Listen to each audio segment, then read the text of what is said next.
சின்ன அன்பளிப்பு சபை இன்னொன்று இருக்கு, இப்போ சொல்ல மாட்டேன். அதை கூப்பிட்டு கொடுப்பேன். அது என்னையும் சொல்ல முடியாது. பலிபீட்டில் ஒப்பு கொடுக்கும். அதான்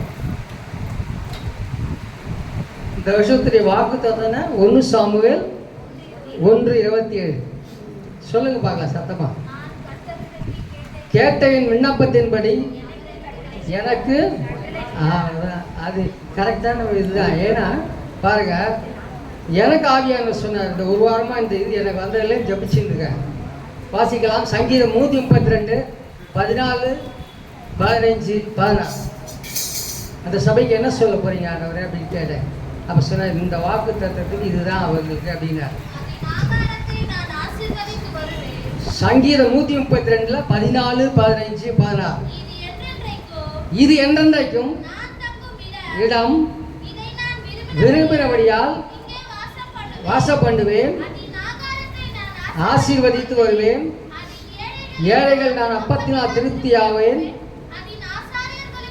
ரட்சிப்பை உடுத்துவேன், கம்பீரிப்பார்கள். அதான் கம்பீர சந்தை இங்கேன்னு கேட்டீங்க. ஒரு தெரியுமா, நீங்கள் எவ்வளோ இப்போ அவங்க எவ்வளோ சிக்ஷிக்கிறாங்களோ இங்கேருந்து அவ்வளோ உங்களுக்கு நல்லது.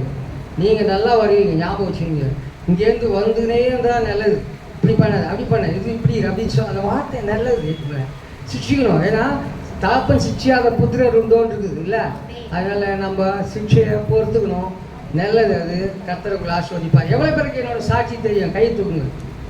ஏன்னா சாட்சி சொல்கிறதா இல்லை செய்திக்கு போடுறதா நினச்சேன். ஏன்னா அதுக்கு தான் கேட்குறேன். எவ்வளோ பேர் அதனால தான் பாருங்கள். நான் 1992 முன்னாடி எப்படி இருந்தேன்னா, இதே பொங்கலை கொண்டாடி இருந்தேன். இதே பொங்கலை கரும்பு வச்சு நீங்கள் நம்ம நிறைய பேர் இருப்பீங்க கொண்டாடினேன். ஆனால் ரொம்ப இப்போ பார்த்தீங்கன்னா ஒரு நாள் முன்னாடி போகி பண்டிகை உங்களுக்கு தெரியும்னு நினைக்கிறேன். போகி பண்டிகையில்